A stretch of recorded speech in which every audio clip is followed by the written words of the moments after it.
Buenos días. ¡Ánimo! Ayer hablábamos de que es como el caso de la edad. La vejez es un estado de ánimo, ¿no? Y es muy importante, muy importante, estar contentos, no deprimirnos, y ver las cosas con calma y con optimismo. Nada de amarguras. Tenemos que salir adelante en lo personal, en lo familiar, en la sociedad, en nuestro gran país, en México. Bueno, yo voy a estar muy poco con ustedes porque salgo a Oaxaca. Tengo que salir de aquí a las 8:30 para estar en el aeropuerto a las 9.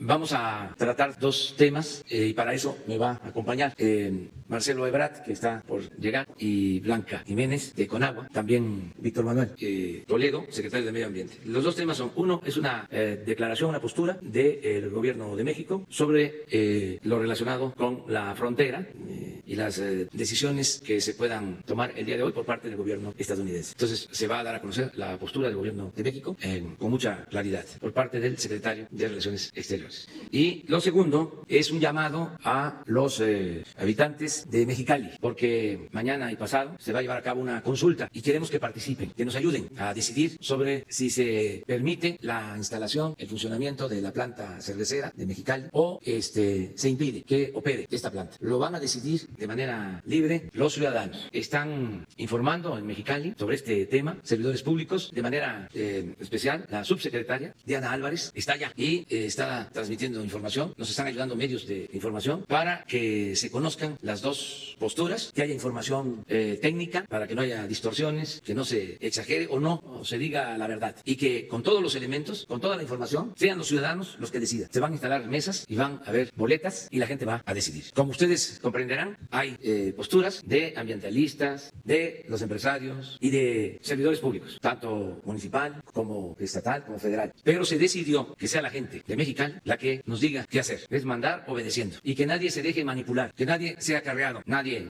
actúe como porque eso ya pasó. Y nada de manipulaciones, nada de engaños. Es un ejercicio democrático, elecciones limpias, libres y que los ciudadanos, esto es en general, se comporten a la altura de las circunstancias y que haya madurez. Nada de que tienen que ser los políticos o los especialistas, los expertos, los economistas, los que decidan con el pretexto, la excusa de que el pueblo no sabe y que por eso tienen que tomar las decisiones los de arriba. El pueblo sabe, es un pueblo sabio, sabe bien lo que le conviene y lo que no le conviene. Entonces, vamos a empezar con eso, a ver si me hace favor de presentar un texto que viene detrás de la boleta, que se procuró escribir con las dos posturas, siendo lo más equilibrado posible, y luego vienen las preguntas para que la gente de Mexicali, y ojalá esto se repita, lea el texto y la pregunta y que participen. Se necesita la credencial del elector, la identificación y se participe. Y hay que ir, se está procurando que se instalen varias mesas para que no se diga que hay mucha gente y que va a haber contagio, sino que guarden sana distancia, pero que se participe. A ver, Jesús, de favor. Este es el texto que lleva la parte de atrás de la boleta, que van a tener otros ciudadanos que participen en la consulta, y dice lo siguiente: situación actual, Constellation Brands es una empresa que actualmente construye una nueva planta en Mexicali que lleva un avance del 65%. La nueva planta se ubica en el ejido El Choropo, en un terreno de 400 hectáreas, cuenta con los permisos y autorizaciones ambientales y administrativas necesarias para operar. Esta planta cervecera impulsará el desarrollo económico de la región, pues requerirá de bienes y servicios, generará empleos y oportunidades de inversión en Mexicali. La Autoridad Ambiental de Baja California autorizó a la empresa un límite máximo de 5.8 millones de metros cúbicos anuales de agua, que representan tan solo el 0.2% del volumen total de agua en la región. La planta no consumirá agua adicional a la destinada a las hectáreas del distrito de riego en las que se ha instalado. La empresa cederá los derechos de agua de sus hectáreas al organismo operador de Mexicali para registrar el nuevo uso ante Conagua. La empresa ha expresado un compromiso adicional de sustentabilidad con la comunidad de Mexicali para mejorar el aprovechamiento, cuidado y recuperación del agua, así como incrementar la disponibilidad futura para la población. Invertirá 50 millones de pesos anuales durante 4 años con el objetivo de recuperar hasta 4 veces el volumen de agua que tiene autorizado. El agua será para Mexicali. Y luego el otro texto es las preocupaciones que existen de la población. Un motivo de preocupación de la comunidad es que la operación de la planta cervecera signifique un excesivo consumo de agua que pudiera generar escasez en la ciudad y ponga en riesgo el derecho humano al agua y el suministro a los hogares en Mexicali. Otro temor es que al dar uso industrial al agua, originalmente para la agricultura, se genere escasez de líquido para la siembra y el cultivo de alimentos. También existe la preocupación por la sobreexplotación actual de los pozos y aguas subterráneas. De acuerdo con los estudios y documentos técnicos, las autoridades federales y estatales que regulan el agua coinciden en que la operación de la planta no significa un riesgo presente ni futuro para el abastecimiento o disponibilidad de agua para el campo ni para la población del Valle de Mexicali. Tampoco lesiona el derecho humano al agua. Esta es la parte de atrás y este es el frente de la boleta que dice ejercicio participativo, planta cervecera Mexicali. El pueblo siempre tendrá la última palabra. Antes de opinar, infórmate leyendo el texto detrás de la boleta, que fue lo que leímos. Decide por una de las dos opciones, que son las siguientes. Pregunta 1.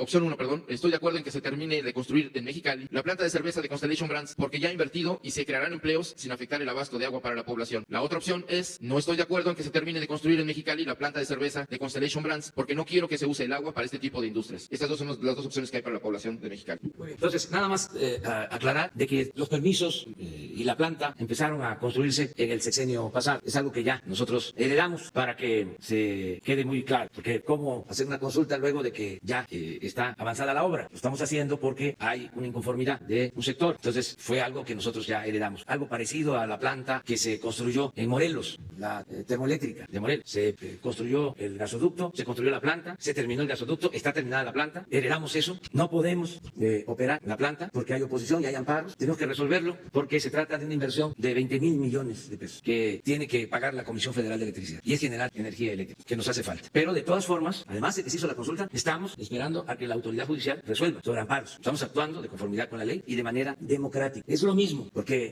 hay puntos de vista encontrados, incluso al interior del gobierno. Unos que están a favor, otros que dicen no. Y esto mismo pasa en los gobiernos locales y el sector empresarial, pues pidiendo que se termine la planta, hasta recomendaciones del extranjero, porque se trata de una empresa global, para decirlo de alguna forma. Y hablando de que si no se hace la planta, se ahuyenta la inversión y que vamos a quedar muy mal. Bueno, todo eso, todo, no puede estar por encima de la voluntad del pueblo, de lo que diga la gente. Entonces, por eso les pido a los ciudadanos de Mexicali que se informen bien sobre el tema, hay información suficiente y a votar con libertad. Y vamos a respetar el resultado. Es decir, sí va a ser vinculatorio, lo que decida el pueblo, con todas las implicaciones que pueda tener, en un sentido o en otro. En la democracia, el pueblo manda. Entonces, no se estaba acostumbrado a esto porque las empresas también tienen parte de responsabilidad. Se entendían con las autoridades, no se tomaba en cuenta la opinión de la gente, se arreglaban, sacaban los permisos, pero había oposición y si se protestaba, pues imponían las cosas o se mandaba a la fuerza pública. Eso no lo vamos a hacer nosotros. Yo le tengo mucha confianza a la gente que tiene un juicio certero. Entonces, eso es básicamente su mensaje a los ciudadanos de Mexicali. Como esta conferencia se ve en todo el país, yo estoy seguro que va a ayudar y ojalá y esto mismo se replique el día de hoy en Mexicali.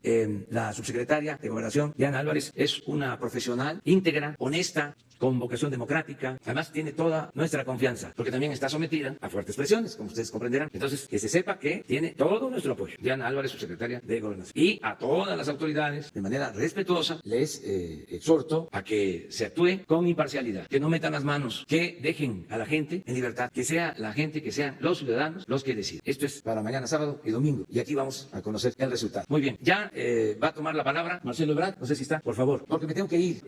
Voy a Tlaxiaco a la inauguración de un hospital. Ya saben, no hay avión presidencial. Va muy bien lo de la venta de los boletos. Ya vamos a hablar de eso. Se está avanzando en la rifa. Va muy bien. Ya no hay avión presidencial, no hay helicópteros para trasladarnos. Además, si no me voy por tierra a Tlaxiaco y llego en helicóptero, pues no me voy a dar cuenta de cómo están los caminos. Nuestros gobernantes anteriores andaban en las nubes, no a ras de tierra. Entonces, yo tengo que estar a las 9 en el aeropuerto y tampoco me abren paso. No hay una vía especial. Me voy como cualquier otra persona al aeropuerto y tengo que procurar que no haya mucho tráfico. Y el sábado voy a estar en Guelatao, voy a estar en la ceremonia, en el acto, para recordar al mejor presidente que ha habido en la historia de México, Benito Juárez. Y el mismo sábado en la tarde voy a supervisar un camino de Oaxaca a El Istmo. Y el domingo otra supervisión de camino con ingenieros que están trabajando estos dos caminos que hicimos el compromiso de concluirlos, de Oaxaca al Istmo y de Oaxaca a Puerto Escondido, que llevan más de 10 años y eran barriles sin fondo. Y ahora se está trabajando y los vamos a concluir, los vamos a terminar. No sé si ya está, Marcelo. No se va a poner ahora la lista, queda para el lunes. Pero aquí está ya, Marcelo. Ya, adelante, te toca a ti. Y nos vemos, que la pasen muy bien. Estuvo muy bien la reunión con el gabinete. También aprovecho para decir de que estamos preparados por lo del coronavirus. Tenemos todo lo necesario para aplicar el plan de acuerdo a la estrategia que hemos venido llevando a cabo desde hace 3 meses, antes que otros gobiernos en el mundo, y de manera muy profesional, con la conducción de técnicos, de médicos, de científicos, no de políticos, o mejor dicho, de politiqueros, o de especialistas o columnistas o conductores de radio, de televisión, que son ahora expertos, ¿no?, en coronavirus. O sea, diputados, senadores, etcétera, etcétera, etcétera, sino es un asunto que estamos atendiendo con mucha responsabilidad y tenemos listos los espacios, si se necesitan, en centros de salud, en hospitales, los médicos, el equipo que se requiere, las medicinas, está preparándose el plan DN3 y el plan Marina. Estamos preparados, tenemos recursos, todo el dinero que se necesite y lo más importante, hay organización, hay mando, hay gobernabilidad en el país y decirle a los mexicanos que tengan confianza, que no se dejen manipular, que cuando se necesite transmitirles algo, lo voy a hacer yo, con toda claridad, que estén pendientes de lo que se diga. Si estoy en Tlaxiaco y es necesario desde allá, voy a hacerles un llamado al pueblo, que escuchen al presidente, y yo nunca los voy a engañar. Tengo 3 principios que me guían: no mentir, no robar y no traicionar al pueblo. Y la mayoría de la gente lo sabe, y también lo saben hasta nuestros adversarios, pero ellos, por razones políticas, pues hacen labores de oposición. Además, como vienen las elecciones, hay quienes quieren hasta aprovechar esto del coronavirus para ver si así se dan a conocer de manera muy vulgar, corriente. Y lo mismo en el caso de los medios. En general, muy bien, informan, orientan. Otros que piensan que si distorsionan y alarman y cuestionan al gobierno, así el gobierno va a perder fortaleza y entonces se va a entregar a los brazos de los que se creían dueños de México. No me conocen, soy perseverante, ni un paso atrás. No voy a permitir la corrupción. Se acabó la corrupción, se acabó la impunidad. Ojalá y vayan entendiéndolo. Además, imagínense cuántos años recibiendo golpes de los medios de información. Un día voy a hablar de eso, pero esa conferencia sí va a ser larga, todo el día, y voy a dar nombres. No, un día vamos a hacer como un taller sobre esto: la democracia y los medios de comunicación. Es buen tema en México. Entonces, ¿qué le digo a la gente? Que es lo más importante, que tengan confianza. Vamos bien, vamos muy bien. En lo económico tenemos fortaleza, somos respetuosos del Banco de México, pero opiné de que en la depreciación de nuestra moneda por la crisis internacional no se apueste a utilizar reservas. No queremos eso. Y hasta ahora tenemos intactas nuestras reservas. Solo lo que se ha acumulado en el tiempo que llevamos en el gobierno son 10,000 millones de dólares. 10,000 millones de dólares. Nada más les voy a dar un dato. Cuando el efecto tequila, cuando la crisis Salinas Cedillo, que se cayó la economía por completo, se tuvo que hipotecar la venta del petróleo de México. Se abrió una cuenta bancaria en Nueva York y todo lo que se recibía por la venta del petróleo de México iba a esa cuenta, porque se tuvo que pagar un crédito. Eso fue un embargo de 20,000 millones de dólares en aquella ocasión. 20,000 millones de dólares. Yo les estoy diciendo que en el tiempo que llevamos, solo en el tiempo que llevamos, tenemos 10,000 millones de dólares de reserva adicionales a las que tiene o conservaba o resguardaba el Banco de México. Ya protegimos a los más pobres de México. A partir de hoy empieza la dispersión de 4 meses de pensión para más de 8 millones de adultos mayores. 40,000 millones de pesos para que reciban los adultos mayores su recurso, y como es la población más vulnerable ante esta epidemia, que ya no tengan que salir, tienen su recurso, se guardan, y adelanto para decirle a todos los familiares, todos los que tienen adultos mayores, a cuidarlos, porque esta es la población que resultaría más afectada, a cuidarlos y hacer caso a las recomendaciones de salud, que estén pendientes de la información que se transmite por los especialistas todos los días a las 7 de la noche, hoy a las 7 de la noche, mañana a las 7 de la noche, el domingo a las 7 de la noche. Somos el gobierno, o de los gobiernos, para no presumir tanto, que más informamos, y lo vamos a seguir haciendo. Ahora sí, queda Marcelo. Buenos días, señoras y señores. Si ustedes me permiten, haría un breve reporte, en primer término, de las acciones, las operaciones que hemos llevado a cabo a partir de la instrucción que nos dio el presidente de la República, para que las y los mexicanos que están en diferentes puntos del mundo y que han resultado afectados por la suspensión de vuelos en casi todo el mundo, casi todos los países han tomado medidas de restricción diferentes. Hay restricciones a los vuelos, hay restricciones a las personas por cuanto a su nacionalidad. Todavía el día de ayer, Panamá cerró su hub, o centro logístico aeroportuario, y lo mismo muchos otros países han hecho o han tomado esta decisión. Tenemos retornados a este momento 1,153 mexicanas y mexicanos. Los países los ven ustedes ahí en el cuadro. Argentina fueron 88 personas, Bolivia 12, Chile 100 personas vía marítima, Colombia 23, El Salvador 24, Ecuador 13, Guatemala 140, Honduras 36, Perú con el mayor número 710 y Venezuela 7. En total, al día de hoy llevamos 1,153 mexicanas y mexicanos retornados a nuestro país, de los países que ahí se señalan. Vamos a continuar con esta operación en los próximos días. No quiere decir que sean todos los que están en diferentes lugares. Tengo en Marruecos, tengo en Egipto, muchos países. Y estamos buscando la manera de resolverlo, porque hay incluso países que no nos dan autorización para vuelos. Es decir, aunque se tuviese la posibilidad de mandar un vuelo, como lo que vamos a hacer con el apoyo del Instituto Nacional de Migración, para las y los mexicanos que quedaron en Cusco, en Perú, se va a utilizar el aeropuerto de Arequipa para traer a esas mexicanas y mexicanos. Aunque tuviésemos la posibilidad, hay países que no autorizan los vuelos. Entonces, les vamos a estar informando de esto. Todas las embajadas estamos en red, evidentemente, para apoyar a nuestros connacionales. Es una situación inédita. Nunca se habían cerrado tantos vuelos. No ocurrió cuando fue la influenza. Y las restricciones suponemos que van a continuar varias semanas, y que diferentes países, que aún los pocos que no han tomado ese tipo de decisiones, pues las irán tomando conforme sus autoridades sanitarias lo determinen. Entonces, vamos a estar trabajando intensamente en este tema.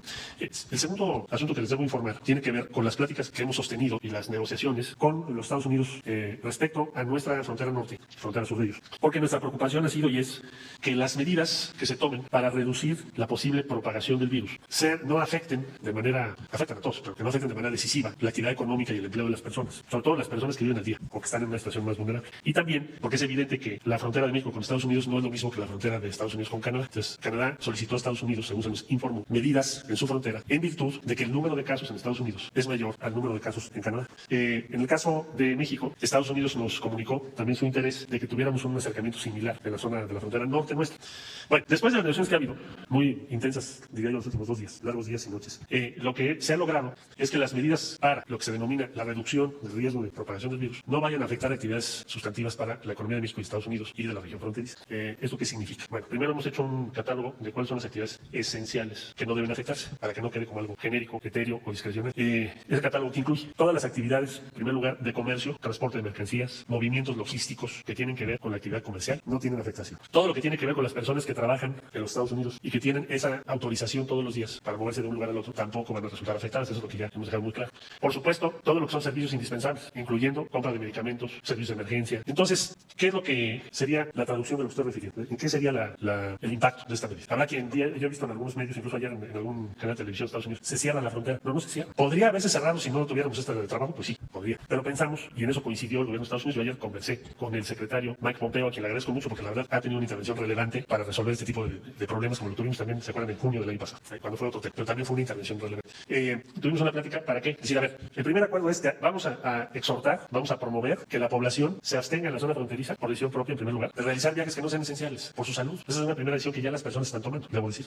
Vamos a buscar mejorar la coordinación sanitaria, porque por ejemplo en El Paso hay más casos que en Ciudad Juárez, entonces tenemos que tener precaución, tenemos que tener mejor coordinación sanitaria, pero vamos a proteger la actividad económica entre los dos países y en la zona fronteriza. También conversamos sobre lo importante que es, que ya en su momento la Secretaría de Economía se los va a comentar a ustedes, lo importante que es acelerar el paso para que el tratado que ya se aprobó por los 3 países, Estados Unidos, México y Canadá, entre en vigor lo más pronto posible. Ojalá se pueda en el mes de junio. ¿Por qué? Porque eso nos va a ayudar mucho, tanto a México como a Estados Unidos como a Canadá, para hacer frente a esa circunstancia, porque así como se tiene en el ámbito de la salud un riesgo que es un virus riesgoso, peligroso, y por eso estamos tomando todas las medidas que ya ustedes conocen, pues también la economía hoy en día podríamos decir que está enferma a nivel global y que tenemos que también cuidar eso. Entonces, el acuerdo es que el tratado, las áreas correspondientes, que en el caso de Estados Unidos encabeza USTR con Bob Lighthizer, en el caso de México, la Secretaría de Economía, porque es su facultad para la implementación del tratado, pues están acelerando todo para tratar de llegar a ese objetivo en el mes de junio. Cuidar la economía, preparar la recuperación frente a esta contingencia que tenemos. Y con esa misma mentalidad, cuidar que el comercio entre México y Estados Unidos no tenga una afectación mayor de la que ya estamos viviendo. Por lo tanto, no se van a afectar en esta decisión que estoy refiriendo, que Estados Unidos anunciará también el día de hoy en unas horas, no se va a afectar la actividad comercial, productiva, el empleo entre los dos países. Me ha instruido el presidente de la República que se los comparta y a quienes nos hacen favor de seguirnos el día de hoy y les explique cuál es la lógica de esto, qué alcance tiene y cuál es la lógica. Y que va de la mano con las medidas para la recuperación económica que ya tenemos que empezar a preparar desde ahora para que cuando salgamos de la contingencia sanitaria estemos en condiciones de poder reactivar la economía. Para eso va a ser clave, entre otras cosas, el tratado con los Estados Unidos. Bueno, esta es la información principal. Eso tiene que ver con transporte terrestre. Alguien me preguntó que si tenía que ver o hay un acuerdo de restricción aérea entre México y Estados Unidos. No lo hay. No es parte de esto. Me estoy refiriendo al intercambio terrestre. Personas, mercancías, transportes terrestres. Y en el transcurso del día de hoy estaremos comunicándonos con las autoridades locales, con la ayuda de la Secretaría de Gobernación, porque es muy importante que participen en la implementación de estas medidas. Eso también lo debo decir. Se acordó que haya un equipo que llamamos Task Force de los dos países, porque cuando se tiene una contingencia de esta naturaleza hay que estar operando todos los días y garantizar que estas decisiones que estamos mencionando, se traduzcan en una operación adecuada en cada punto. Entonces, en el transcurso del día de hoy tenemos que organizar esto. Bueno, esto es lo que les quería informar. Esto es allá la señorita. Ayer la Comisión Interamericana de Mujeres de la Organización de los Estados Americanos llamó a todos los países miembros y que han firmado la Convención Belém do Pará a tomar acciones que incluyan la perspectiva de género para mitigar la propagación del COVID-19. Quiero saber si las secretarías de Estado ya tienen un plan de acción que incluya la perspectiva de género, sobre todo en lo que se ha hablado mucho de los riesgos que podría crear para aumentar la violencia de género y las tareas de cuidado para las mujeres. ¿Hay un plan? ¿Qué acciones se tienen al respecto? Gracias. Sí, hay un plan. No me correspondería a mí detallarlo, pero sí es parte del plan que está a cargo. Usted sabe que se reunió el Consejo de Salubridad, se reunieron los comités de emergencia. Entonces hay un plan y diría yo, bastante avanzado y ya listo o en fase de implementación en muchos casos. Pero sería a ellos a quienes les correspondería comentárselo a usted, por favor. Sí. Señor Canciller, buenos días. Arturo Palma, Grupo Imagen. Tengo dos preguntas. La primera, el tema de la gente que está por ser todavía repatriada a México. Conocemos el caso de gente que estuvo en Egipto, que tuvieron que salir hacia Londres y están ahorita en Londres. Vi en la gráfica que eran básicamente gente de América Latina. ¿Cómo se está trabajando, cómo se está procesando el tema de traer a la gente que está en Europa o en Medio Oriente, toda vez que son menos vuelos y resulta ser más oneroso que venir desde Sudamérica? Y la segunda, el turismo es una actividad esencial en este acuerdo que se logró con Estados Unidos o no. Lo pregunto porque pasan mercancías, pasa gente que requiere ir a trabajar, pero el turismo que pasa por tierra, ¿qué va a pasar con esa gente que aprovecha llegar en automóvil y cruzar la frontera hacia Estados Unidos? Estamos trabajando en Europa, Asia, algunos países de África del Norte. No presenté el reporte de los repatriados de todo el mundo porque en los países que les refería ahorita es donde se tuvieron cancelaciones, vamos a decir, intempestivas o el mayor número de personas, como el caso del Perú. Pero muchos han regresado o les hemos podido ayudar a regresar porque tenemos vuelos abiertos de Europa hacia México para mexicanos. Sí hay restricciones si vuelas a Europa en algunos países, de México a algunos países, pero de Europa hacia México México, las y los mexicanos no tienen restricciones ahorita en la mayor parte de los vuelos. Entonces ha sido relativamente más sencillo. Para el caso que tú mencionas, se movió a Londres porque no teníamos otra vía. Y todavía nos faltan personas. Tengo una lista en varios países y lo que voy a hacer es concentrarme en los que no hemos podido mover, pues no se han podido mover. En eso nos vamos a concentrar. Sí pueden volar, pueden conseguir su vuelo, no necesitan que nosotros hagamos algo adicional, porque no están suspendidos los vuelos. Sí, todo. La afectación al turismo, yo creo que está dada ya por la aparición del virus. Es decir, la reducción de las actividades en la frontera, aún antes de esto que estoy refiriendo, ha sido notoria. De hecho, es uno de los sectores que más nos preocupa en términos económicos. Líneas aéreas y todos los servicios conectados a turismo. Eso en lo general. En lo particular, en la zona norte, en la frontera norte, prácticamente lo que estamos solicitando es que las personas que no tengan un objetivo de trabajo, de comercio o esencial por razones médicas o otra naturaleza, pues que pospongan sus visitas a Estados Unidos. Sí, ahorita sí. Sí, por favor. Debe preguntarle, hay precisamente en los casos de las personas que no han podido ser regresadas de otros países, justo afuera había una persona que estaba denunciando, más bien informando, que hay un grupo de como de 70 personas que están todavía en Colombia en diferentes ciudades, y lo que aseguran es que pues han buscado regresar por Aeroméxico y pues con vuelos de 42,000 pesos, luego se los reprograman. Lo que ellos mencionan es que sí se han acercado autoridades consulares a brindarles el apoyo, pero que necesitan más o menos juntar a unas 100 personas para poder enviar un vuelo humanitario. Saber si ustedes, cómo es la estrategia para acelerar tal vez esto. Lo que ellos dicen es que temen que en poco tiempo puedan cerrar fronteras, eso es lo que mencionan ellos, y ver cómo están atendiendo este tema. Bueno, Colombia ya cerró frontera, ya está cerrado el país, lo anunció el presidente Duque, y hasta mayo, ¿no? Pues ya tomaron muchas restricciones para los vuelos también, vuelos y en algunas otras disposiciones que tomar. Ahora, ¿qué vamos a hacer ahí? Aquí está el subsecretario. Lo que estamos haciendo es establecemos contacto, vemos las condiciones que hay. La primera opción es buscar que algunas de las líneas que sí están funcionando hacia México puedan tomar la opción de regresar por las personas, como fue el caso de Lima, que les dijeron se suspenden todos los vuelos. ¿Qué hicimos? Pues hablar con Interjet, con Aeroméxico, que por cierto se portaron muy bien. Que ahí lo fácil es que te digan, pues no voy, ya me dijeron que no, ya canceló el gobierno, no me da permiso, bien, me sale muy caro, etc. Se portaron muy bien. Y mandaron los vuelos, ¿cómo? Pues buscamos a los peruanos en México que estaban aquí, y entonces fueron peruanos hacia allá y regresaron mexicanos hacia acá. Y eso es lo que estaremos tratando de hacer en muchos casos, el que dices tú de Colombia, donde podamos hacerlo. Donde no podamos hacerlo, o no haya esa posibilidad, tendremos que buscar el siguiente plan, que es, hay alguna posibilidad de arreglarlo con otra línea aérea que no sea ninguna de las líneas aéreas mexicanas, y aunque no estén involucrados nacionales de esa línea entre México y ese país, y sí lo hay, entonces establecemos contacto. Si es un grupo relevante que está aislado y tenemos que tomar alguna medida, pues también evaluaríamos si tenemos que mandar un vuelo como hicimos a Cusco, el que acabo de mencionar, que no es una aerolínea, sino que tuvimos que mandar por ellos, prácticamente. Esa es la mecánica que estamos. Y en el caso de migrantes, ¿cómo va a aplicar el gobierno mexicano precisamente las estrategias que ha dicho el presidente que van a atender a los migrantes que están en México? ¿Cómo lo van a llevar a cabo? Bueno, a ellos ya los atendemos hoy en día. Debo decirte ahí que tenemos una reducción, yo diría muy notoria, del número de personas que están en esa condición en México. Hay una reducción tremenda en los últimos meses. Y supondría yo que por el tema del virus se va a reducir todavía más. Migrantes en México, bueno, no tengo aquí el reporte del Instituto Nacional de Migración, pero se los mando con mucho gusto. Hoy les pido que se los compartan mismo. Sí, buenos días, canciller. Hans Salazar, CTMG Noticias, muy político y psicólogo virtual. Pregunta, complementando el tema de los mexicanos que están particularmente en Europa, lo que han comentado mucho en redes es que el problema también es que se han elevado demasiado los costos en los vuelos, o sea, no sé, triplicado, qué sé yo. ¿Hay algún tipo de apoyo o definitivamente sí tendría que ser a costa de estos compatriotas que se encuentran varados en algún punto de Europa? Y segundo punto, pregunta, ¿ha habido países, particularmente en el caso de Cuba, de China, que hayan ya ofrecido colaboración con el gobierno mexicano respecto a la contingencia del COVID? Digo, por el tema de la medicina y los adelantos, y el caso de China mismo, que por supuesto que de ahí provino el tema del contagio de este virus. Esas serían mis dos preguntas. Sí, gracias. Bueno, mire usted, nosotros estamos participando en los órganos de emergencia y en el plan de reacción del gobierno mexicano, facilitando, además del regreso de los mexicanos, y desde luego el monitoreo de mexicanos que podrían estar enfermos por situaciones, pienso Estados Unidos en particular. Entonces, hoy a la una tenemos enlace con todos los consulados de México en Estados Unidos y en Canadá, como lo tenemos con las demás regiones del mundo, pero pues nuestra principal preocupación sería Estados Unidos y Canadá, y está el 97% de los mexicanos en el exterior. Además de eso, estamos participando en conseguir equipo, y ahí debo señalar que hemos tenido una gran colaboración del gobierno chino. China ha tenido una actitud encomiable con México, hablo de ahora, desde que empezó, nos ha compartido toda la información, nos han compartido sus hallazgos, lo que aprendieron, y no solo eso, el día de ayer con ayuda del gobierno chino conseguimos un pedido que necesita el sector salud, que son 300 ventiladores para reforzar los sistemas propios, para que cuando tengas pacientes que necesiten ayuda, apoyo, pues tengas los equipos necesarios. Entonces hemos tenido una gran colaboración de ellos, diría yo que estamos muy agradecidos con China.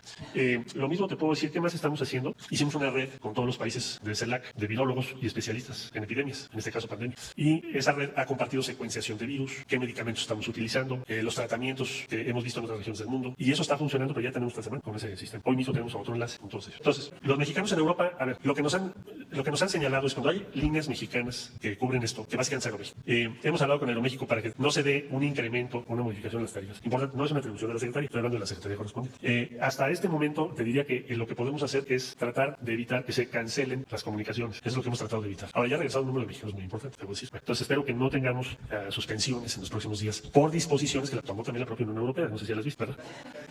Hola, buenos días, canciller. Yo quería preguntarle en la negociación negociación con Estados Unidos para evitar el cierre completo de la frontera. ¿Qué fue lo que cedió México? Ayer se emitió un comunicado en el que dice que se cancelaron temporalmente los vuelos de repatriación aérea de mexicanos que son, bueno, más bien los vuelos de los mexicanos que son deportados de Estados Unidos a la Ciudad de México. ¿Eso sería una de las cosas que México tuvo que ceder para evitar el cierre de la frontera? No, a ver, esa suspensión de ese vuelo no es que lo hayamos tenido que ceder, es una decisión de los norteamericanos, pues porque están restringiendo vuelos hacia afuera también. Entonces, no tiene que ver con la negociación. En la frontera, nuestro argumento, la verdad, fue detallar el tamaño y la complejidad del comercio y el intercambio. No es para darles un dato. El intercambio de Texas con México es más importante en volumen y en valor que todo el comercio de Japón con Estados Unidos. Nada más Texas. Entonces, es evidente, o sea, ¿qué es lo que funciona para que pues, tengamos un entendimiento? ¿Qué les dimos o qué nos pidieron? Pues que ellos también tendrían un costo muy alto. Entonces, no hubo necesidad de hacer eso. Decir, ¿qué me das y qué te doy? Lo que hay es una reflexión para decir, bueno, ¿qué va a suceder o qué sucedería si hacemos un cierre poco cuidadoso en la frontera norte? Pues tendríamos un impacto económico todavía mayor para México, pero también para Estados Unidos. Entonces, esa es la base del acuerdo. Es una por cada quien. Para que pueda yo atender más. Tú, por favor.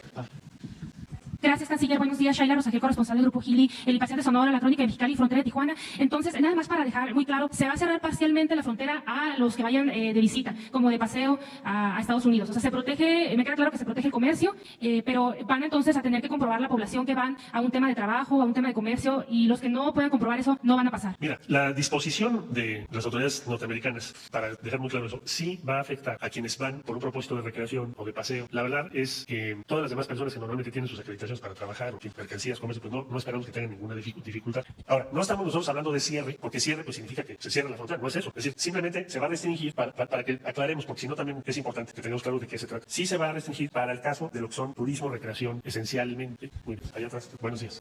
Gracias, mi amor. Cintia Alvarado, de Diario Contra Poder y de Portal Revolución Chiapas. Acabo de ver el testimonio de una chica en Chiapas que estaba estudiando en Italia. La mandan a llamar a sus padres cuando empiezan a ver todo esto. Empieza con síntomas y ya estuvo en cuarentena, ya está saliendo. Su familia está en cuarentena en Tuxtla Gutiérrez. Lo cual nos lleva a pensar que pues hay cuántos casos hay de este tipo de mexicanos que regresaron sin saber que venían infectados, ¿no? Entonces, ¿qué es lo que va a pasar? Ayer hubo una locura en Tapachula porque entraron por Suchiate, un grupo de japoneses, decían al verlos que eran chinos y que entraron y que venían con coronavirus y una serie de rumores, ¿no? Por cierto, me da gusto que ustedes están sano porque al principio del coronavirus decían que usted estaba ya infectado. Entonces, este asunto de cómo se va a hacer cuando se está recibiendo a personas que están llegando siempre causa un gran temor, ¿no? Se ha hablado de que entraron de Tabasco personas que venían de Asia y que no tenían, al parecer, ningún protocolo. O sea, estas cuestiones siempre causan mucho temor por una parte y luego tengo una segunda pregunta. Es una pregunta. Bueno, perdón. Entonces también, estando ahí en Chiapas, en Tapachula, usted sabe, conoce la región, ha recorrido y sabe la potencialidad. Está sufriendo el doble la economía, ¿no? Si aquí está sufriendo en Chiapas, en Tapachula está sufriendo más y ahorita pues el presidente Yamatei de Guatemala cerró la frontera y pues bueno, nosotros tenemos una interacción pues diaria muy cercana con Guatemala. Ellos nos hacen compras muy importantes en Tapachula y no estamos teniendo esas entradas. Trabajadores del campo que son especialistas en la pizca del café no pueden entrar por esta misma situación y pues las cosechas también están en peligro. Es decir,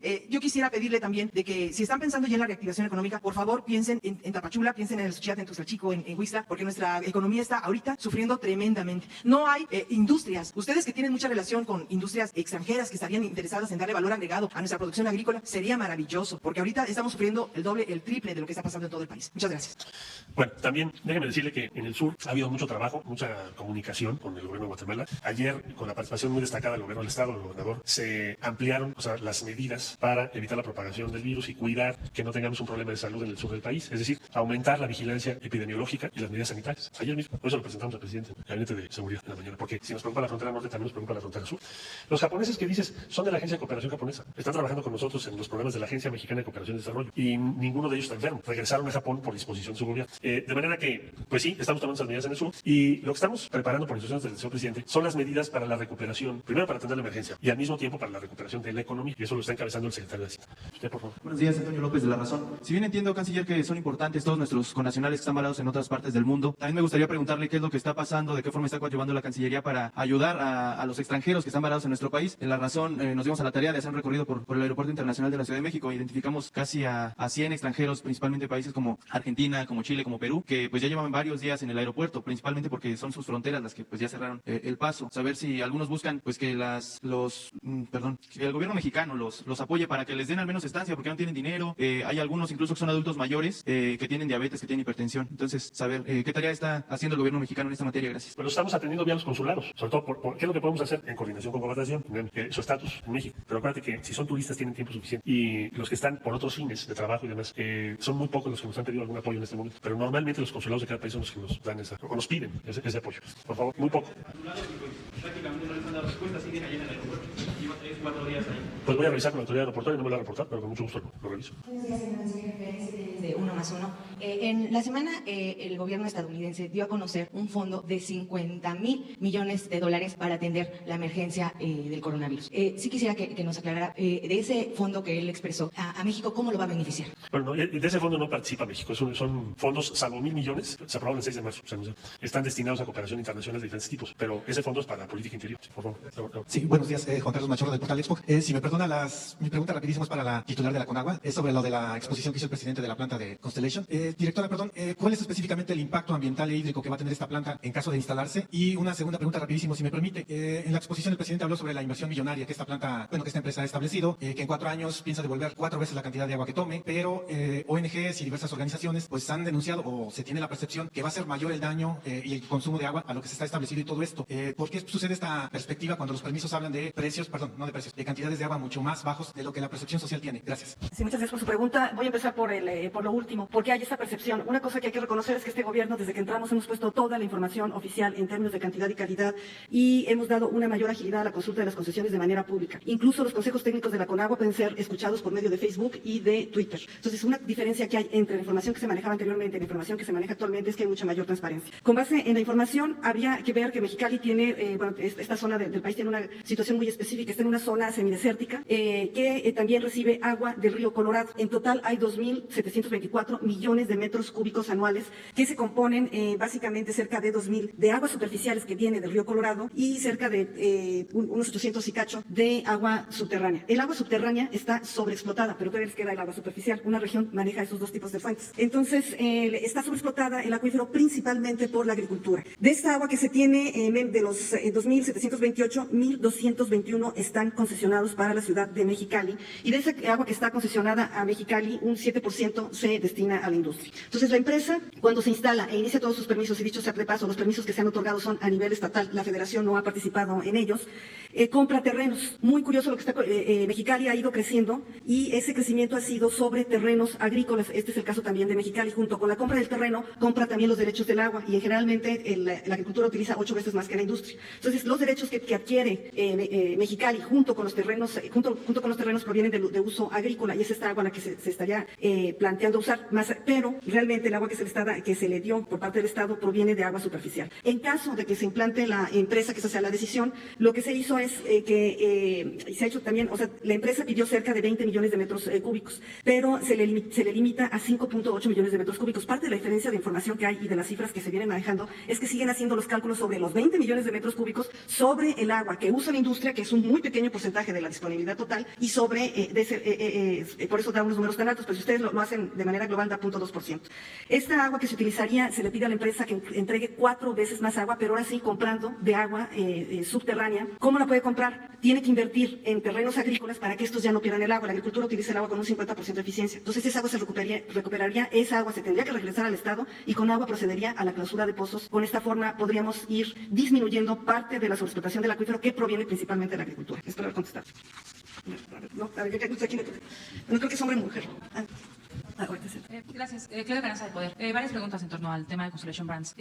¿Dónde está o cuál es el documento a partir del cual Conagua le limita a la empresa la cantidad de agua a la que va a acceder? Por un lado. Por otro lado, ¿de qué forma la empresa se va a hacer cargo de sus aguas sucias? ¿Dónde van a terminar estas aguas? Si va a ser a través del organismo operador del Estado que van a llegar estas aguas y se van a limpiar. Y también, ¿por qué Semarnat se deslinda de este folleto que hace Segovi con agua? Y hoy López Obrador AMLO dijo que iba a estar acá y no está Víctor Manuel Toledo. ¿Cuál es el problema que están teniendo ahí las 3 dependencias del gobierno? Se ha hablado mucho que ha habido una firma de convenio, no ha habido ninguna firma de convenio, se está a la espera del resultado de la consulta. Y ese es un acuerdo que se tiene con la industria, pero platicado en el términos de que en caso de que se instale solo se le darían esos permisos porque la federación sigue reteniendo el derecho de otorgar los permisos hasta que acepte esas condiciones. Tú yo creo que una dificultad, no hay ningún problema con ellos, estamos coordinados, estuve esta mañana y conoce lo que se habló el día de hoy. ¿Cuál es la otra pregunta, perdón? Las aguas residuales. Las aguas residuales, en caso de que se instale, se tiene que dar un permiso de descarga. Los permisos de descarga se otorgan en dos modalidades. Si descarga al drenaje municipal, ese permiso de descarga debe ser otorgado por el municipio. Si descarga a un bien federal, en ese caso el permiso lo tiene que otorgar la Conagua. La única forma también que la empresa reduzca su huella hídrica es a través de reuso, entonces esta cantidad de agua que se reuse sería mínima y en caso de que se descargue, pues iría hacia el tratamiento y en la zona, yo no sé si conozcan la zona, pero mucho del agua que se trata va a recarga de humedales, ya se está haciendo un reuso en la zona, que son unos proyectos muy bonitos. Nada más la chica de allá que tiene horas y con mucho gusto regreso acá. Buenos días. Preguntarle nada más brevemente si en las próximas semanas en la Conagua van a realizar alguna serie de obras aquí en la Ciudad de México y en el área metropolitana. Se lo pregunto porque ya está por iniciar esta jornada de la sana distancia donde se habla pues que hay que lavarse constantemente las manos, pero en varios sitios de no solamente aquí de la zona metropolitana, sino del país, hay mucha falta de agua. Entonces, si hay ya alguna coordinación con los gobiernos de la Ciudad de México, del Estado de México, pues para que durante estas semanas pues se puedan llevar a cabo a la perfección estas medidas. Gracias. Muchas gracias por su pregunta. En efecto, ante el tema del coronavirus y perfecta coordinación con la Secretaría de Sedena, con CEMAR y con de Seguridad, Conagua tiene contemplado actuar en 4 rubros. Primero, fortalecer la distribución de agua mediante equipos emergentes con prioridad a las poblaciones más desfavorecidas, es decir, entrega de agua mediante pipas. Segundo, garantizar el abasto de agua en hospitales y clínicas prioritarias. O sea, en México tenemos 2 casos de grupos de personas, principalmente aquellos que no tienen el servicio y aquellos que tienen el servicio, que somos la mayoría de todos, pero que tenemos el servicio dandeado. Y en eso también se presenta un reto porque tenemos que asegurar que la gente recibe el agua para sus tinacos o por sus sistemas. Entonces, y en ese tenemos priorizado atender a hospitales y clínicas. Tenemos ahorita ya en coordinación con el IMSS, con el ISSSTE y la Secretaría de Salud, revisado la situación de 22 estados para ver cómo están sus necesidades de cisternas. Incluso se ha checado si las cisternas los camiones tanques pueden entrar a las cisternas. Son cosas que se antojan triviales, pero cuando uno anda una emergencia, tiene uno que ver cuál es el tipo de lugar y estamos estableciendo un directorio para que ellos sepan dónde rápidamente contactar en caso de necesidad. El segundo es apoyar para garantizar el abasto del agua debidamente desinfectada. Como ustedes saben, en caso de una emergencia se tiene que incrementar el contenido de cloro residual y también estamos tomando previsiones en este sentido. Y en el cuarto, asegurar que haya pues se está dando el servicio en todos los estados y en todos los niveles. Ahora sí, perdón. Buenos días, Ernesto Ledesma de Rompimiento TV. Es con respecto a la hoja que presentaron para la boleta y el texto que viene atrás. ¿Por qué manejan ustedes que hay una imparcialidad si esa redacción dice exactamente lo contrario? Ustedes están induciendo a la gente a votar en favor de la empresa y no en favor contrario. Y la redacción incluso al final así lo hacen saber. Es decir, ustedes están descalificando a la gente que se opone al redactar. Uno, que la gente supone, lo ponen como una suposición y cuando redactan la parte de la empresa lo ponen como un hecho. Y al final de la redacción dicen, prácticamente están diciendo, está garantizado lo que está planteando la empresa. Me parece una irresponsabilidad de su parte, si es una consulta imparcial, estar induciendo a la gente a que vote hacia un lado. No sé quién haya redactado eso, pero no quisiera escuchar sus piensos sobre ese respecto. El presidente encargó a la redacción de la consulta, a la Secretaría de Gobernación, para tener esta imparcialidad, tomando en cuenta diversos puntos de vista, no únicamente con Agua Semarnat, sino incluso a la industria y otro tipo de instancias. Y esa es la redacción que se hizo mediante expertos. Lo que sí, y como el presidente lo ha dicho, pueden tener garantizado que en caso de que se apruebe, el presidente, de lo que yo le he visto, siempre ha cumplido sus promesas. Y aquí lo dijo que lo iba a cumplir. Sí, yo nada más se lo planteo porque es la boleta donde la gente va a votar, va a tomar su decisión y ustedes la están induciendo a que vote. En esa redacción pueden ponerla, está completamente claro que están favoreciendo a la empresa. Ese es mi punto. Un segundo punto que no tiene que ver con esto, sino con San Cristóbal de las Casas, Chiapas.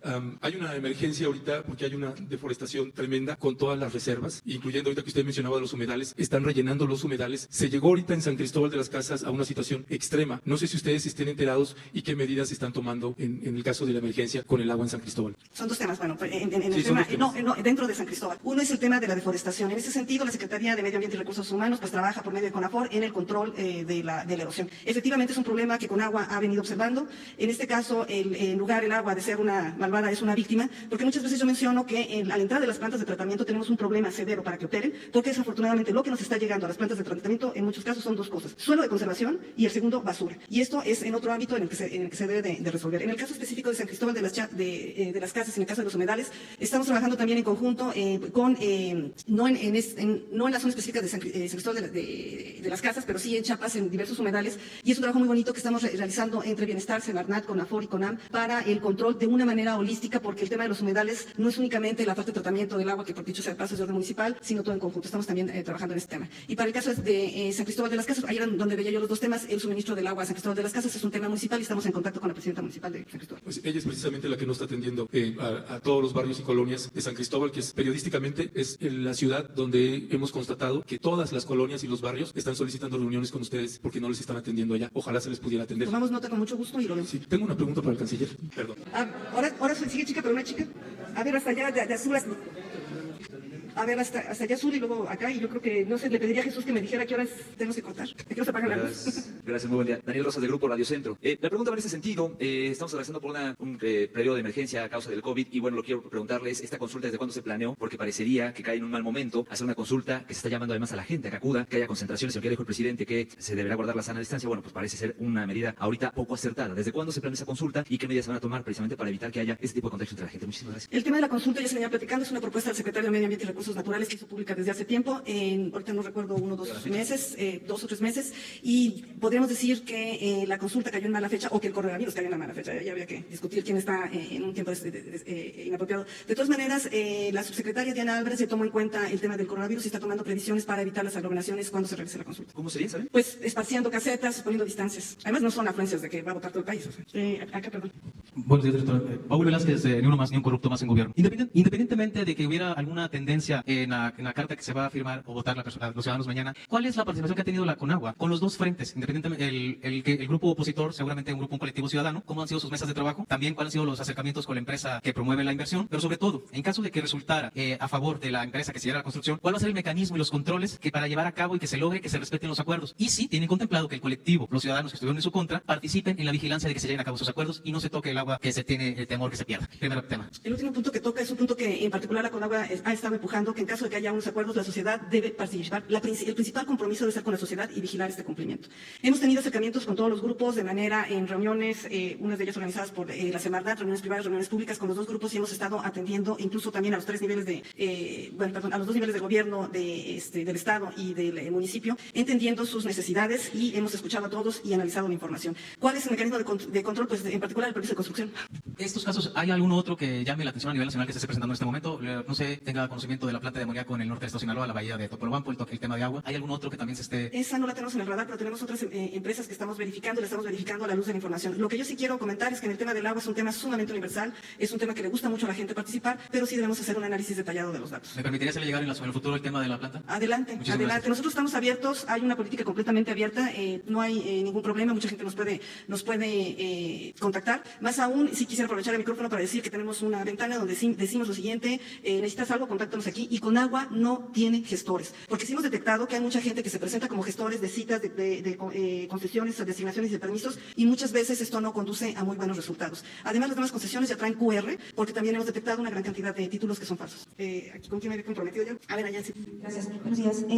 Sobre la misma de Constellation Brands, en la pregunta 1 aseguran más bien, sin afectar el abasto de agua para la población. Si usted puede confirmar eso, que efectivamente es así, porque en el noroeste del país tenemos casos como Grupo México en Cananea, que es prácticamente dueño de todo el agua de la región, y entonces este megaproyecto de Constellation Brands seguramente va para ese punto. Y en la segunda pregunta no hacen alusión al 40%, si usted puede confirmar también este dato que están dando las organizaciones o los que han investigado el hecho, del 40% se consumiría Constellation Brands el 40% del agua de Mexicali, y habla también no mencionó por qué fue que Semarnat no avala este punto, y sobre si hay, definitivamente no hay una decisión, bueno, ya lo mencionó el presidente, pero igual no hay manera de que se frene esta consulta hasta que se informe bien o se haga de la manera más adecuada para los habitantes de Mexicali. En el tema de información, yo creo que se ha dado, y ahorita este medio también es un medio más para dar información. No sé si pueden proyectar la figura, porque veo que reiteradamente no se entiende, a lo mejor es muy abstracto y perdón si hablo muy rápido.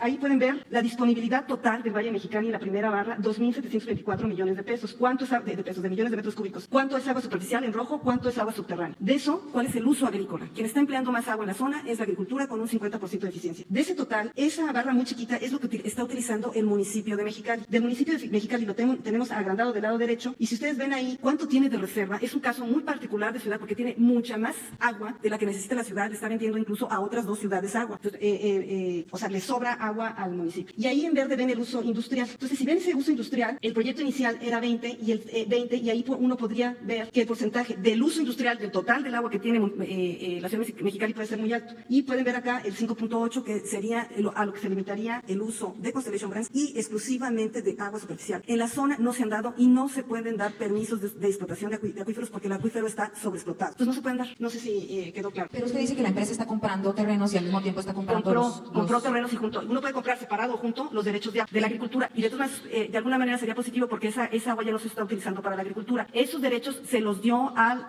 organismo operador de Mexicali y en contraparte Mexicali le dice que le da el agua de 5.86. Por eso decimos que es un tema en el cual la Federación no ha participado. Falta regularizar porque no se pueden, la ley no permite que los derechos de uso agrícola se transfieran a industrial. Entonces por eso hay una cosa que está irregular. En Cananea fue lo mismo que hizo, compró los derechos de agua y ahora es dueño de toda el agua de la región de Cananea y de los acuíferos cercanos. Entonces, si ese caso con mucho gusto lo revisamos en detalle y le contestaría yo aparte, con mucho gusto. Entonces usted no avala el 40% de la... Pues si usted me dice cómo calcular ahí el 40%, yo con gusto lo avalo. Sí, por favor. Gracias, directora. Luis Méndez Notimex. Son para el canciller, si me permite, por favor. Muy amable. Canciller, son referentes a Estados Unidos 2 puntos. El primero, si existen detenciones de mexicanos en los aeropuertos de Estados Unidos. Esto porque ayer la Secretaría de Relaciones Exteriores se movilizó para ayudar a una persona en el aeropuerto de Georgia, en donde estuvo detenida por 4 días y la Secretaría de Relaciones Exteriores tuvo que intervenir para sacarlo porque debido que había sospecha de personas contagiadas de coronavirus. Si están detectando algún tipo de casos de detenciones de mexicanos en los aeropuertos de Estados Unidos, si tiene casos de mexicanos detectados en Estados Unidos que se hayan contagiado del coronavirus, Canciller, y cómo está actuando su Secretaría respecto al cuerpo diplomático. Y sé que usted nos da 1 o 2 preguntas, pero le voy a hacer una tercera, que es, ¿qué pasó con los salvadoreños, Canciller, en este conflicto que tuvo con el presidente de El Salvador? Se quedaron en el país debido a que se detectó que no tenían coronavirus, pero ¿qué pasó? Por favor, si nos puede explicar. Gracias. Los salvadoreños 12, te refieres a los que traían un cubrebocas, y de ahí vino todo el tema de la especulación que si tenían el coronavirus. La verdad es que se hicieron todo tipo de pruebas, se hizo una valoración primero clínica y después se hizo una prueba de laboratorio y no tienen el virus. Y están todavía en el país. Sí, están todavía en el país.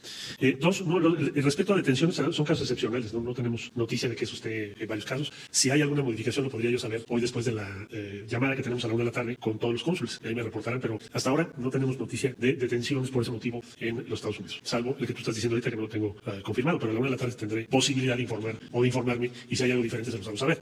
Respecto a enfermos, el último reporte fue hace 24 horas, no teníamos, ¿cómo podemos saberlo? Vamos a verlo si nos llaman, si necesitan algún apoyo. O sea, pudiera ser que haya un mexicano en Estados Unidos que esté enfermo y no lo sepa el cónsul, sí puede ser. Entonces, para ser más correcto te diría, a este momento el número de connacionales que nos han pedido apoyo porque tienen esta enfermedad en los Estados Unidos no se nos ha dado todavía, pero probablemente hoy a la 1 de la tarde te pueda yo modificar esto y decirte que sí, ya hubo algunos casos y lo reportaremos en ese momento. Hasta allá, esa era la situación. Gracias. Usted que lleva mucho tiempo, sí. Un mes. Es porque estás en la primera fila. Sí, ¿verdad? Señor secretario de Relaciones Exteriores, Carlos Pozos, de la Molécula Oficial. Gracias, doctora, gracias a quien nos ve y nos escucha. Mi primera pregunta, ayer tuvimos una entrevista con Cecilia de los Santos, que es una reportera y está junto con 400 mexicanos en Lima, Perú. Nos pide su ayuda porque estos 400 mexicanos, en Perú se está viviendo el toque de queda. Es difícil transportarse y me platica ella que es transportarse como de Tláhuac, a la alcaldía de Tláhuac, al centro de la ciudad. Tienen 2 semanas ya sin víveres, sin dinero, y me comenta que ayer Aeroméxico se regresó con 15 vuelos, con 15 asientos y no pudieron regresar, y que las aerolíneas son las que están decidiendo quiénes suben y quiénes abordan. Y además comenta ella que en la embajada y el consulado, que están muy cerca allá en el Perú, no hay acceso para los mexicanos, todo es por línea. Entonces, la verdad, le piden y le solicitan esto porque hay toque de queda en Perú. Esa sería mi primera pregunta. Y la segunda, señor canciller, si tienen previsto una disminución de las remesas debido a este coronavirus por parte de nuestros paisanos en este año, ¿se afectará? Gracias. Bueno, lo de las remesas va a depender, supongo, como es obvio, de cómo transcurra la economía de los Estados Unidos, y probablemente en este momento sería muy especulativo. No tenemos un cálculo exacto que compartir sobre ello. Lo que es evidente es que va a haber una afectación económica muy relevante, pero no sabemos todavía cuál. En cuanto al caso que me plantea, ya me estaba diciendo el subsecretario que el embajador ya habló con ella para tratar de apoyarla. Entonces, esperemos que podamos resolver. Canciller, buenos días. Soy Lidia Arista, reportera de Grupo Expansión. Quisiera preguntarle sobre la embajadora Marta Bárcena. Se mencionó que se hizo la prueba del coronavirus. ¿Qué información tiene y cuál es la protección que está teniendo el cuerpo diplomático desplegado en el mundo, por favor? Y una segunda sobre la extradición de Lozoya. ¿Cómo va? Ya nos había dicho que estaría en breve. ¿Se está retrasando o la emergencia por el coronavirus? La extradición. Sí, la ¿Cómo va este proceso? Gracias. Sí, con mucho gusto. Bueno, brevemente, sí, Marta Bárcena, nuestra embajadora, se tomó una prueba el día de ayer, no tiene síntomas, y el día de hoy seguramente nos informará qué le dijeron de la prueba, pero lo más probable, y así esperamos que se confirme, es que no tiene el virus. ¿Esto por qué? Porque, como ya lo explicó, estuvo en una reunión donde un congresista sí se detectó que tiene el virus. Entonces el procedimiento es que en cuanto te enteras de eso, te tienes que hacer una prueba. Entonces eso lo sabremos en el transcurso de la mañana, supongo supongo yo, en cuanto ella nos lo reporte. Ahora, respecto al caso Lozoya, la extradición se tiene que presentar, el expediente de extradición, antes del jueves de la semana entrante, y te puedo garantizar, porque ya la Fiscalía General de la República nos remitió la documentación necesaria, que va a ser presentado en tiempo y forma. Vamos a presentarlo con unos días antes, porque como hay toda esta dificultad, no es prudente esperar hasta el jueves. Entonces estimo que el día lunes esté debidamente presentado. Usted, por favor. Si me lo permite, canciller, son para Conagua también, por favor. Entonces, vamos a ver, si quieren, para terminar, te dejo. Buenos días, canciller Diana Benítez. Segunda vuelta. Perdón. Sí, buenos días, Diana Benítez, de Diario 24 Horas. Yo le preguntaría, de estos países que nos presentó la tabla de los mexicanos que hayan sido retornados, si tiene el número de cuántos estarían pendientes y si en este caso de los mexicanos que han regresado, alguno ha manifestado tener síntomas relacionados al virus. No, de los que han regresado no han tenido ninguno síntoma, ni tenemos ninguno que en este momento en las pruebas haya resultado con el virus, afortunadamente. El día de hoy en la mañana llegan 24 connacionales de Bélgica, también me ceda este operativo, y hacemos un corte nosotros siempre, por la diferencia de horarios un poco más tarde, entonces se los puedo compartir un poco más tarde para que sepan por país cuántos tenemos reportados en este momento, el día de hoy. Vamos a tener entonces esa información un poquito más tarde, se las comparto, junto con las ligas para poder acceder a la información. ¿Sí? Si les parece última y después para cerrar. ¿Sí? Canciller, muy buenos días. Miguel Arzate, del Sistema Público de Radiodifusión, Canal 14. Preguntarle, se habla ya de las medidas que se está tomando con Estados Unidos, pero ¿qué pasa con la actividad comercial, turística que se tiene con Asia, con Europa? Si ya se tiene alguna medida del impacto económico que está causando particularmente en Asia, el comercio con China, si se ha detenido, continúa con Europa, con Reino Unido, y si hay medidas que se van a tomar adelante cuando pase esta crisis sanitaria para reactivar la economía. ¿Qué es lo que pasa con Europa y Asia? Canciller, gracias. Bueno, las autoridades, Secretaría de Economía y de Hacienda, podrán informarles a ustedes en detalle cómo está evolucionando en este momento la actividad comercial, la balanza comercial, pero por lo que se observa es evidente que sí vamos a tener una afectación importante. Ya la pregunta no es esa, la pregunta es cuál es la estrategia o qué pasos vas a tomar junto con otros países para reactivar la economía. Entonces ahora lo que estamos buscando o preparando es una conversación vía telefónica de los líderes del G20. El G20 se formó, como tú sabes, para hacer frente a la crisis que se presentó en el año 2008, principalmente. Entonces ahora se está promoviendo que puedan en un momento dado los dirigentes de las 20 economías más importantes del mundo tener una conversación para ponernos de acuerdo en las medidas que se van a tomar, que implican un esfuerzo global para la recuperación de la economía. Una vez que pase la emergencia, estamos en la emergencia, es un poco difícil a veces en la emergencia hablar de que sigue, pero siempre tienes que pensar el paso 1 y el paso 2. Entonces, la instrucción que yo recibí del presidente de la República es que le interesa mucho esa conversación, que el secretario de Hacienda, la secretaria de Economía ya tienen una serie de análisis y medidas para proponer al G20, y esa conversación se las confirmaremos cuándo se va a dar, porque es nuestra principal expectativa para el futuro económico de México y de todo el mundo. Sí. Voy a cerrar para dejar que tú tengas también tu última pregunta. Canciller, buenos días. Noemí Gutiérrez, del Reporte Índigo. Preguntarle el lunes cómo va a empezar a funcionar la Secretaría cuando empiece esta jornada de sana distancia, cuáles son las acciones que se van a tener, y también usted ha sido un funcionario que ha tenido muchos viajes. Preguntarle si usted consideraría hacerse la prueba del COVID-19. Sí, con mucho gusto. Nosotros vamos a, en la Secretaría tomamos una serie de medidas instruidas por los órganos de coordinación de emergencia. Tiene que ver con qué? Mujeres embarazadas en primer lugar, mayores de 65 años, que ya no están en este momento trabajando con nosotros, les pedimos que fueran desde su casa, y hay una reducción que hicimos distribuida de las áreas, más o menos del 50%, por las razones que te acabo de comentar. La sana distancia, reducir al máximo las reuniones presenciales. La verdad es que estamos muy acostumbrados a que todo es reunión presencial, pero no hay un motivo que nos obligue a ello. Pienso que lo que estamos viviendo va a cambiar muchas pautas de trabajo, va a ser otra sociedad y va a ser también otra forma de relacionarnos y de trabajar. Tenemos la costumbre, cuando menos en mi generación, de que todas las reuniones son en persona, y si no, no funciona. No te gusta hacer nada por video, no usamos casi lo digital para trabajar, y esto nos está obligando a digitalizar nuestro trabajo. Creo que eso puede ser para bien, vamos a ser más productivos, tendremos reuniones más breves y seremos más eficaces. Entonces, eso es lo que está sucediendo y lo que estamos haciendo. Igual con los representantes de otros países, estamos reduciendo las actividades presenciales. Entonces, eso es lo que estamos trabajando en la agencia, ¿no? En pasaportes hemos procurado que no haya reducción, pero sí estamos con gel, con distancia, sobre todo las entrevistas, una serie de recomendaciones que nos dio la Secretaría de Salud, y sí las tenemos que llevar a cabo. Hay una reducción en la demanda de pasaportes. Ya ahorita andamos arriba del 23%, 24% menos que la semana anterior, porque es obvio que las personas pues están posponiendo sus viajes o están posponiendo ese trámite, y ahí ves esa caída, y pienso que probablemente en las próximas semanas vas a tener una caída probablemente más pronunciada. Es lo que yo espero. Oficina cerrada. Bueno, sí, en la Secretaría hicimos ya un sistema para sacarnos tanto el de la voz como los subsecretarios y los que viajan más, que son varios directores, para hacer las pruebas con cierta periodicidad a partir del día lunes. Sí, claro. Sí. Los migrantes que planean devolver a Estados Unidos. Sí. A ver, lo que sabemos, que nos han dicho, es que van a tomar decisiones en función a su legislación para emergencias sanitarias. Eso incluso lo han hecho público. Y que en consecuencia no admitirían a las personas que están llegando todos los días de manera indocumentada. Ellos dicen ilegal, nosotros decimos indocumentada, porque hay una diferencia de concepción legal de todo tipo. Ahora, ¿de qué tamaño sería eso? Vamos a suponer que ellos tomen esa decisión. Nosotros no coincidimos, México no está haciendo eso, no lo haría, pero es una decisión de ellos, de su ámbito jurisdiccional. ¿Qué implicaría si toman esa decisión a partir de mañana o de hoy que hable el presidente? A ver, ¿cuántos están llegando? Están llegando 1.250 personas al día que cruzan nuestro territorio, ¿sale? 1.250. De esos, 1.000 son mexicanos. Hoy, incluso un poco más de 1.000, porque hay que sí, puede ser que sean 1.100. Entonces, si toman esa decisión respecto a las mexicanas y mexicanos, principalmente mexicanos, lo que va a suceder es que cuando los detecten en la frontera, nos van a regresar ese mismo día.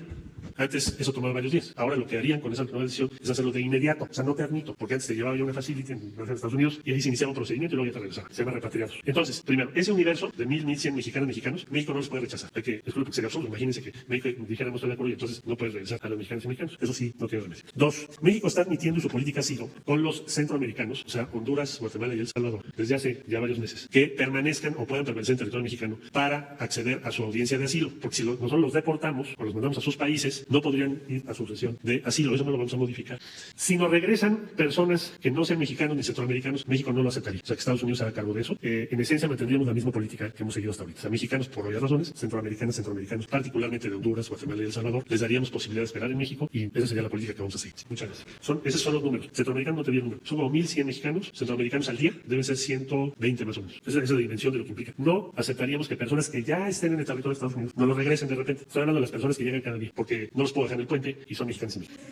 ¿Verdad? No, porque serían nada más las personas que lleguen cada día. Sí. Es otra cosa. Eso es de ellos. Esa es otra cosa. Para las medidas sanitarias que se está tomando, ¿qué se toma? Las medidas sanitarias estamos tomando, ya las anunció el Instituto Nacional. Incluso el INAMI le había pedido a las autoridades americanas que a las mexicanas y mexicanos no los tengan en facilities porque su posibilidad de contagio es más grande. O sea, si te tardas 3 días o 5 días y me los tienes en una estación para luego regresarlos a México, que se llaman repatriados, mejor hazlo el mismo día, porque si no, su posibilidad de contagio va a ser mayor. Entonces, eso ya se había planteado anteriormente al día de hoy. Muchas gracias. ¿Eso es lo mismo? Sí. Muchas gracias. Carlos Domínguez, de Nación 14. Ya para terminar, ¿cuál es el posicionamiento oficial de la Cancillería a las declaraciones del presidente de El Salvador, Nayib Bukele, ya muy responsables a las autoridades mexicanas? Bueno, ya lo di a conocer yo en un Twitter ese día. No me interesa tener divergencias con ningún presidente, ni con El Salvador. Ese día, ahí se lo comenté, decir, a ver, ¿cuál es la fuente de información de que hay 12 personas que estén? Y les hicimos pruebas y todo y no tienen el virus. Entonces, probablemente, supongo, alguien le informó incorrectamente. ¿Todo bien con El Salvador? Sí. Bueno, nada más te quiero decir una cosa. El presidente López Obrador ofreció invertir en El Salvador, Guatemala y Honduras. Creo que en este momento, en el que estamos viendo que todo el mundo se cierra, todo el mundo ve por sí mismo. México no lo ha hecho, México ha hecho lo contrario. Es un acto de generosidad. Hay 10,000 personas, bueno, 9,000 para en El Salvador hoy, que México les está dando apoyo, o sea, ingreso por Sembrando Vida o Jóvenes Construyendo el Futuro a día de hoy. 9,000. El presidente López Obrador dijo que iban a ser 20,000 y estamos en camino a llegar a los 20,000. Precisamente por ese programa, por esos gestos, es que el pueblo de México se sorprende de estas declaraciones, presidente. Lo dicho está. Blanca, por favor, gracias a todas, a todos. Me imagino que ya nos queda tiempo para ninguna pregunta, o para nada más la una que estaba pendiente. La una que estaba pendiente. Sí, es una pregunta, todo tiene que ver. Mi pregunta es, ¿por qué las cifras de Conagua no coinciden con las de la Comisión Nacional de Derechos Humanos, que en el 9 de febrero dice que efectivamente esta empresa viola los derechos humanos sobre la accesibilidad al agua? Y esta empresa teniendo agua en Baja California, Coahuila, Sonora, salvo en Nuevo León, ¿por qué se le encarga a la Secretaría de Gobernación que se hagan la redacción que ya se criticó anteriormente si Olga Sánchez Cordero y sus familiares tienen concesiones de agua justo en las cuencas en donde Constellation Brands no tiene, pero forman parte del mismo río? Bueno, en relación con la recomendación número 1 de la Comisión Nacional de Derechos Humanos, la revisamos y efectivamente esa fue la razón por la cual la Comisión Nacional del Agua no la aprobó en primer lugar, porque no está, como no hemos aprobado absolutamente ningún permiso, no vemos cómo podemos violar el derecho humano si no hemos tenido ninguna acción. En segundo, porque los datos efectivamente no concuerdan, van muy ligados a otros datos que vemos por otros lados que están circulando. No hubo proceso conciliatorio, como usted sabe, cuando se recibe o está por emitir una recomendación, se juntan las instituciones para aclarar si hay algunas dudas. Esto no hubo, ya nos reunimos con ellos y estamos aclarando los temas. En cuanto se lo encargó a la subsecretaria Diana Álvarez Mario, ustedes oyeron lo que el presidente tiene mencionado, yo creo que se está obrando de una manera completamente independiente. Y un poco con lo que iba relacionado con las preguntas, todo este tema de las preguntas lo realizan expertos en que hacen encuestas. Yo ahí sí no podría decir, y la Secretaría de Gobernación trabaja con expertos. ¿Están esperando que la Comisión Nacional de Derechos Humanos recule a su recomendación que ya emitió? Es un proceso, yo creo que es un proceso, tenemos que entender de las dos partes, tanto de una como de la otra, que es un proceso en donde puede haber acercamientos. Tuvimos su primer acercamiento y sí, ellos reconocieron ciertas cosas que no tenían nada que ver con el ámbito federal, lo que actualmente que estaba en cuestionamiento. De hecho, ellos mencionan básicamente la construcción de un acueducto, Ejido Villahermosa Mexicali, como una de las... Ese acueducto no está autorizado, entonces no tiene fundamento. Pero la construcción está ahí. ¿Perdón? Pero la construcción está ahí. Pero no está autorizado, o sea, son dos cosas. Bueno, ya ahí cerraríamos, ¿no? Gracias.